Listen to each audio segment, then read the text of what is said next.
Hello there, my friend. Pull up a chair, take a breath with me, and if you find value in what you hear today, please consider subscribing so you don't miss the next conversation that could make your days brighter and your body lighter. Imagine this. The sun is just brushing your curtains, the kettle clicks, and before the day rushes in with errands and headlines, you give yourself 7 quiet minutes that change everything. Not just this week, but the next 10 years. That's today's promise. Stay with me to the end, because each minute builds on the last. And by the final story, you'll have a simple blueprint you can start tonight. One that has helped neighbors of mine move with less stiffness, sleep more deeply, and feel more themselves than they have in decades. We begin with the body, because the body is the front door to the rest of your life. Think of your joints as friendly hinges. If they creak, the door still works, but it doesn't open all the way, and every room you love becomes a little harder to reach.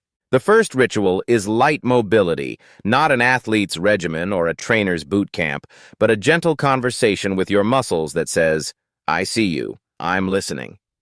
Start in a chair. Roll your shoulders forward and back, like drawing quiet circles in water. Let your neck float side to side, never forcing, always inviting. Extend your arms and write your name in the air, slowly, with your fingertips. Then draw a shy figure 8. Place your feet flat, and imagine your toes are waking up, spreading out like they've remembered they can move. Calves squeeze and release, knees straighten and soften, hips sway as if you're greeting a familiar song. This isn't exercise as punishment. It's courtship. And the body responds to kindness more than it ever responds to threats. Now, walk with me into a story, because stories help the memory keep what matters. Thomas is 72 and never liked gyms. He tells me gyms look like airports, too bright, too busy, and everyone knows where they're going except him. A fall last winter had him moving like a man carrying invisible grocery bags. Every step was careful and tight. I asked him not to work out, just to check in. We put a kitchen timer at 7 minutes. The first day, he did ankle circles while the toast browned and shoulder nudges while the weather forecast rambled on. Day 3, he added a wall push palms flat, lean in, easy breath out, 10 times. By day 10, he was stepping side to side while humming the melody of a song he used to dance to with his late wife. He told me, "I thought strength meant lifting heavy. Turns out strength is showing up for 7 minutes even when the toast pops." That's the hinge again well-oiled, opening wider, room by room. Breath is the second ritual, and it's far more than air. For older adults especially, the nervous system can be like a smoke alarm set too sensitive. Every little signal becomes a siren traffic noise, a missed call, a headline. If you can teach the alarm how to tell steam from smoke, the whole house calms down. Try this. Breathe in through the nose to a quiet count of 4, hold for 2, then breathe out like you're fogging a mirror for 6. If counting feels fussy, use your hands, open the fingers wide on the inhale, pause, then close them gently as you exhale. It is surprisingly hard to worry and lengthen your exhale at the same time. Not impossible, but hard. Linda, 68, a retired librarian with the kind of calm voice that makes you remember overdue books, started doing these breaths at every red light. "It turns out," she laughed, "that the city gives me free meditation every few blocks." Balance is the third ritual, the one many people skip until a stumble scares them. Balance is confidence you can feel in your ankles, your knees, your hips, and your eyes. It's the reason a curb looks like a line, not a cliff. You don't need a wobble board or a boutique class. You need a countertop and a habit. Stand tall, fingertips resting lightly on the counter, and lift one foot just an inch. 10 seconds. Then the other foot. When 10 seconds become easy, try turning your head gently left and right as you stand on that single foot, your eyes teaching your inner ear to steady the picture even when the world moves. Add heel-to-toe steps along the counter's length, like drawing a careful path through a narrow hallway. What I've learned watching hundreds of people is this: balance is not a talent. It's a conversation your brain loves to have when someone finally asks it a good question. The question is, can I notice myself before the world notices me? Your body says yes more often than you think. I want to pause and ask you something tender. When was the last time you felt proud of the way you stood up from a chair? Not just relieved it didn't hurt, but quietly proud like, look at me choosing myself. Dignity is not a word we use in fitness brochures, but dignity is exactly what returns when your body obeys you again. A neighbor of mine, Ruth, 79, did 5 sit-to-stands a day from her dining chair. She called them tickets. Every sit-to-stand was a ticket to somewhere she loved, a walk to the mailbox without holding the rail, a laugh that reached both lungs, a grandchild's arms that didn't feel too heavy.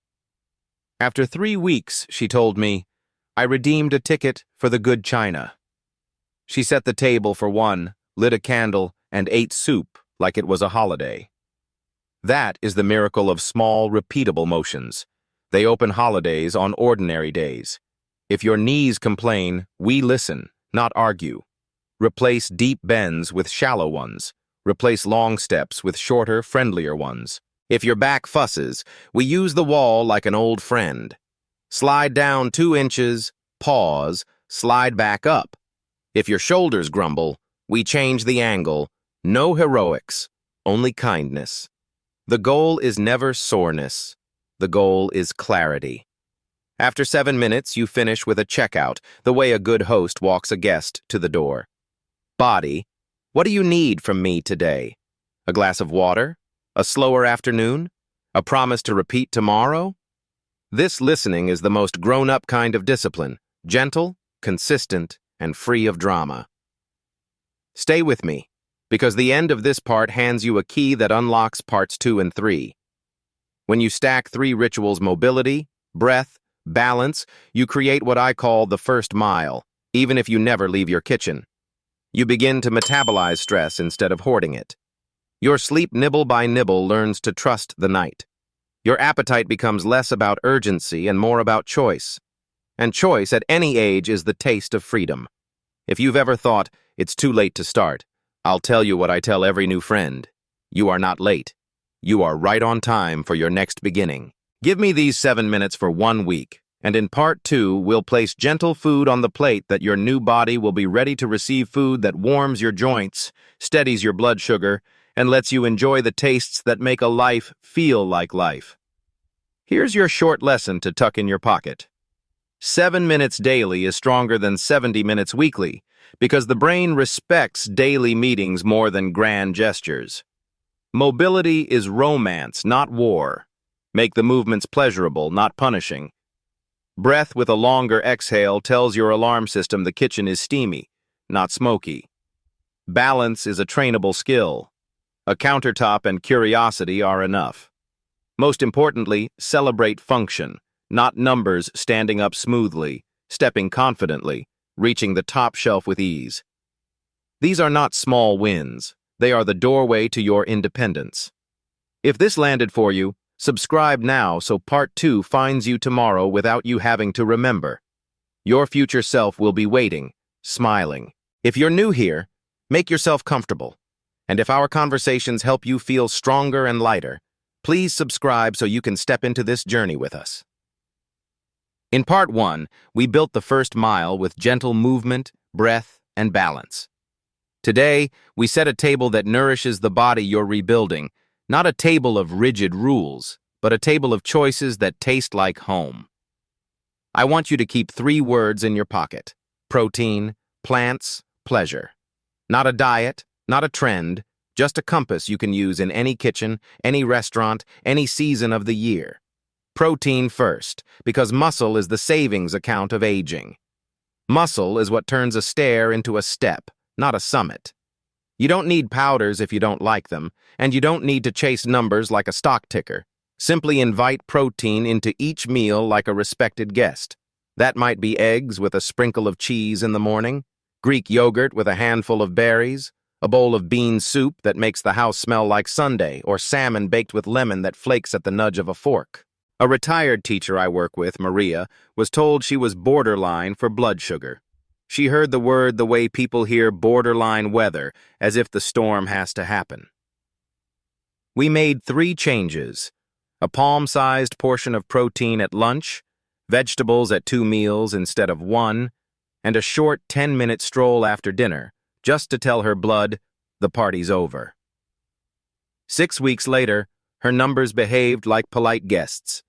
More importantly, she told me, I feel steady, like my afternoon no longer slides away from me. Plants are next because they carry the colors your cells use as grammar. Greens for calm, reds for repair, oranges for resilience, purples for protection. There's poetry to it, if you let yourself taste it. I don't want you weighing spinach or counting carrots. I want you adding color. Can you give your plate 2 different colors at lunch? 3 at dinner? Can a stew become a festival by adding tomatoes, carrots, and a handful of spinach that wilts into silk? George, a retired trucker who never met a vegetable he didn't side-eye, started with a rule his wife invented: 1 new color a week. He added red peppers to his eggs, then blueberries to his cereal, then a fistful of arugula under a burger like a green cushion. He called it insurance with taste. Now pleasure. Because eating without joy is a short story with a bad ending. Pleasure stabilizes a plan because the plan stops feeling like exile. If you love pasta, I want you to love it intelligently. Twirl it around shrimp or chicken and a mountain of vegetables, and maybe swap half the pasta for spiralized zucchini that soaks up the sauce like a polite cousin. If bread is your friend, become choosy. A good sourdough, toasted with olive oil and tomato, is a love letter. Enjoy it at a meal that includes protein and plants, so the blood sugar dance is a waltz, not a drum solo. If dessert is part of your ritual, make it intentional. A square of dark chocolate savored after dinner tastes like a secret shared. A bowl of strawberries with a spoon of yogurt wears a crown. You are not cheating when you design joy on your plate. You are building a life that keeps you at the table. Let's visit a kitchen where these ideas live. It's Wednesday evening, and the news is loud. You turn it down, not off. You're still curious about the world, just not willing to be shouted at while you cook. On the counter, a rotisserie chicken, a bag of spinach, a can of white beans, a lemon, and garlic. You warm olive oil in a pan, whisper in the garlic until it smells like a promise, pour in the beans with a splash of their liquid, toss in handfuls of spinach that collapse into emerald ribbons, and finish with lemon. You add shredded chicken, a crack of black pepper, and you have dinner. Protein, plants, pleasure. Tomorrow, the leftovers meet cherry tomatoes in a bowl. Friday, what remains becomes soup with carrots and a bay leaf. This is how energy compounds not in math class, but in your refrigerator. Hydration often hides in plain sight, and in older adults, thirst is a quiet friend who sometimes forgets to knock. Keep a glass by the sink or a bottle by your favorite chair. Water is fine. Water with slices of orange or cucumber is more cheerful. Herbal tea turns hydration into company. If you enjoy coffee, enjoy it. Just tuck a glass of water beside it like a chaperone. And if you worry you're drinking too late and waking at night, front-load your sips earlier in the day. A simple check is to see whether your mouth feels like it can sing. If your lips are paper-thin and your tongue is a desert, your body is requesting a river. Sodium and sugar are not villains. They're ingredients with a volume knob. For salt, cook more than you reheat, and taste before you shake. For sugar, ask a kinder question than, is it allowed? Ask, do I want a moment, or do I want momentum? Moments are allowed: birthdays, Sunday pies, the first sweet corn of summer. But if every afternoon requires something sweet to lift you, your body is whispering it needs steadier meals or a 10-minute stroll to tell your chemistry that life is moving again. A word about medications, because many of you are juggling bottles with names that sound like new planets. Food interacts. Grapefruit dances with some pills in ways doctors don't love. Leafy greens and blood thinners need adult supervision. Steady intake is safer than sudden feasts. Fiber can slow absorption if you take meds alongside a heavy brand cereal. None of this is a reason for fear. It's a reason for partnership. Your pharmacist is a backstage angel. Ask them to read your menu with you once. If you feel dizzy when you stand after changing your eating, tell your clinician. The good news is that bodies often need less help as they become steadier. Now a story to lace this part into memory. Elaine is 76, widowed, with a garden that looks like the world invented the color green for her alone. She told me she forgets to eat and then eats everything. We built a rhythm, not a rule book. Breakfast became a small omelet with leftover vegetables from dinner and a slice of toast that could pass for art. Lunch became a jar salad, beans, tomatoes, cucumbers, olives, and a tumble of greens with olive oil and lemon. Dinner, her sacred hour, remained her joy, but we added a gentle walk afterward to smooth the curve. After a month, she didn't say, "I lost weight." She said, "I found hunger." She meant the good kind, the one that arrives politely, that makes food taste like a song again, that leaves you satisfied, not searching the pantry at 9 p.m. for an ending. Here's your lesson to pocket from part 2. Muscle is a savings account. Feed it at each meal with friendly protein. Plants are color and grammar. 2 or 3 colors per plate write better sentences in your cells. Pleasure is glue. Design joy on purpose, so you don't have to chase it at night. Hydration is a choir, not a solo. Water, tea, fruits, and soups raise your voice together. Meds and menus should shake hands. Ask your pharmacist to be the witness. And remember that food is not a moral exam. No pass, no fail, only choices that bring you closer to the life you want. If you're finding courage and clarity here, subscribe so part 3 arrives right on time. We're going to talk about sleep, connection, and purpose. The 3 threads that stitch your days together so they don't unravel when life tugs. Dear friend, if the first 2 parts have helped you stand a little taller, breathe a little deeper, or eat with a little more joy, hit subscribe so we can keep walking together. Today, we gather 3 threads, sleep, connection, and purpose, and braid them into a rope you can hold when the path gets slippery. I've learned that for older adults, these are not luxuries. They are rails on the staircase. When you grip them, every step feels safer. Sleep first, because it is the repair crew that works the night shift. As we age, sleep can grow light and fussy, like a cat that changes its mind. We can't force it, but we can make it irresistibly welcome. Dim the house an hour before bedtime. Light tells your brain that noon has arrived. Darkness, even gentle, tells it that the day is politely leaving. Put screens to bed before you go charge the phone in the kitchen, not on your nightstand like a toddler who kicks. Create a ritual that smells like rest. Lavender by the sink, a warm washcloth on the face, a cup of chamomile. Keep bedtime and wake time like appointments with your favorite person, because that's who you are in the morning when you've slept. If you wake at 3, don't fight the clock like a wrestler. Sit up, feet on the floor, and read a boring book in a warm pool of light. When sleep sees you behaving calmly, it returns like a cat that remembers who feeds it. Connection is next, because isolation is hunger with no word for itself. Humans regulate humans. When we see a friendly face, our nervous system keeps a more reasonable schedule. You do not need a party. You need a person. A neighbor to wave to every morning. A choir to lend your voice to once a week. A chess club where victories are tiny and satisfying. A church group that prays you back into your own life. A gardener's circle where tomatoes are currency and laughter is the weather. I have seen blood pressures drop because 2 people chose to share a pot of soup on Thursdays. I have watched hands stop shaking while shelling peas. We talk about medicine and forget that companionship is measurable medicine. If your circle is thinner than you like, be brave in a practical way. Put one recurring event on your calendar: a class, a volunteer hour at the library, a Tai Chi session in the park. Consistency breeds familiarity. Familiarity breeds ease. Ease invites joy. Purpose is the final thread, and I speak about it carefully because it can sound grand and heavy, like a duty you forgot to perform. Purpose is not a mission statement framed on a wall. Purpose is the activity that makes time pass like music. For Elaine, it's her garden.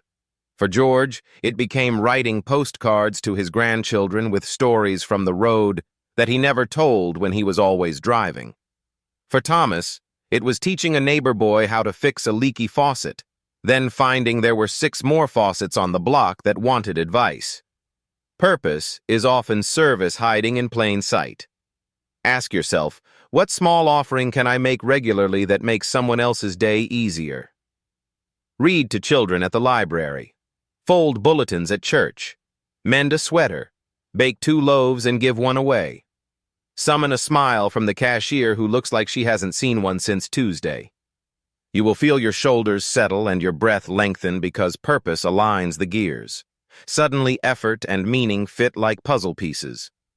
Let me tell you a story that ties these threads. A few years ago, a group of seniors in my town formed the Slow Night Walkers. They meet at 8 p.m., not to race, but to stroll the block together, looking for porch flowers that bloom after dark. At first, there were 4, then 6, now a dozen, with reflective vests and a good-natured rule that anybody who says, "I'm too slow," gets a gentle chorus in reply. Perfect. We'll match you. They walk for 20 minutes. They sleep better from the gentle movement and the soft conversation. They swap recipes and babysitter numbers and headaches, and sometimes they end up at Alma's house, where she pours peppermint tea and tells them that sleep is just shy. You have to coax it. They've seen each other through grief and cataract surgeries, through new grandbabies and new canes. The rope they braided sleep ritual, social warmth, and daily usefulness has pulled more than one person through a hard winter. Now here is the lesson I promised, about 200 words you can print and put on your fridge. First, treat your nights as the prologue to your mornings. Dim early, sip warm, charge the phone elsewhere, and let a boring book walk you back to bed when you wake at 3. Second, put humans on your calendar the way you put pills in your organizer regularly and on purpose. A standing appointment with a friend is medicine in plain clothes. Third, define purpose as a recurring gift, not a grand title. A weekly task that helps someone else will tune your mood, steady your appetite, and make your body eager to move because it has somewhere meaningful to go. The pillars from parts 1 and 2, gentle daily motion, longer exhales, simple balance work, protein plants pleasure, hydration become twice as powerful when sleep, connection, and purpose hold them upright. If you feel overwhelmed, choose one tiny step, a 7-minute morning, a colorful lunch, a phone-free bedroom, a Thursday call to a friend. Tiny steps repeated are the dignified engine of a beautiful life. If this spoke to you, I'd be honored if you'd subscribe, leave a comment about which small step you'll start tonight, and share this with someone you love who could use a gentle nudge toward brighter days. Your story is not over, friend. It's turning a page. Let's read the next chapter together.